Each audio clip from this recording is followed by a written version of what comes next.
Assalamualaikum warahmatullahi wabarakatuh. Perkenalkan, nama saya Widya Dwi Lestari, kelas PGMI 5C. Di sini saya akan menjelaskan materi kelas 6, yaitu globalisasi. Di sini kita akan mengetahui apa itu globalisasi, dampak positif dan negatif globalisasi, serta peran Indonesia di era globalisasi. Nah, apa sih globalisasi itu? Globalisasi menurut Kamus Besar Bahasa Indonesia adalah proses masuknya ke ruang lingkup dunia.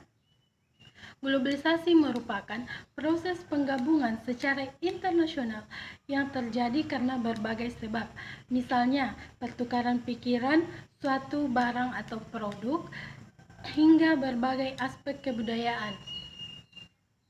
Nah, globalisasi juga diartikan sebagai proses yang membuat dunia semakin terhubung. Nah, apa sih dampak positif dan negatif dari globalisasi? Yang pertama yaitu dampak positif dari globalisasi pada kendaraan dan alat transportasi. Hal yang menjadi dampak positif globalisasi dan bisa kita rasakan setiap hari adalah pada bidang transportasi. Dengan globalisasi yang terjadi pada banyak negara, maka bisa terjadi pertukaran pikiran dan ide dari negara lain berpengalaman membuat barang alat transportasi kepada negara lainnya.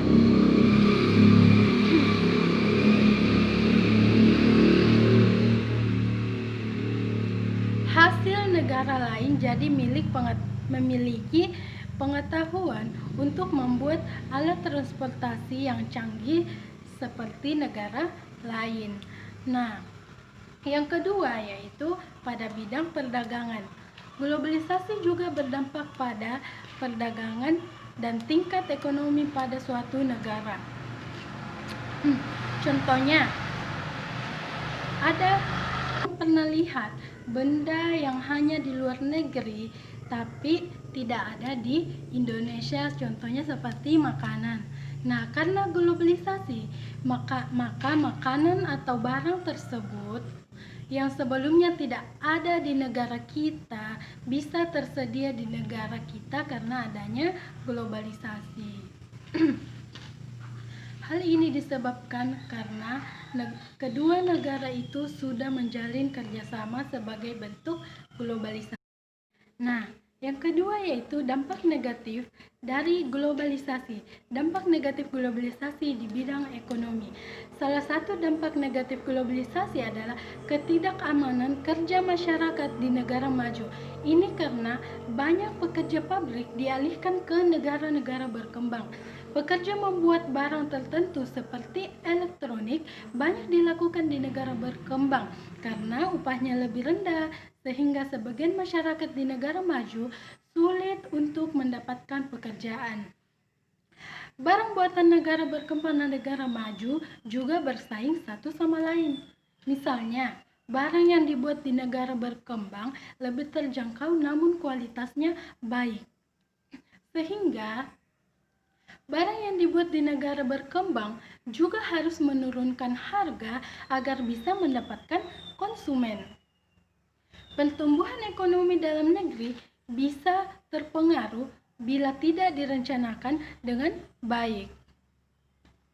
Di samping itu, perubahan akibat globalisasi pada bidang-bidang yang tadinya itu bisa mencapai kesenjangan sosial dalam masyarakat. Artinya, kita harus pandai-pandai memanfaatkan dampak positif globalisasi dan mencegah dampak negatif globalisasi. Nah, yang ketiga, apa peran Indonesia di era globalisasi? Adalah menjalin hubungan kerjasama dengan negara-negara lain. Indonesia di era globalisasi dapat berperan baik di bidang ekonomi, sosial, budaya, maupun di bidang politik dan keamanan serta lingkungan hidup. Terima kasih. Wassalamualaikum warahmatullahi wabarakatuh.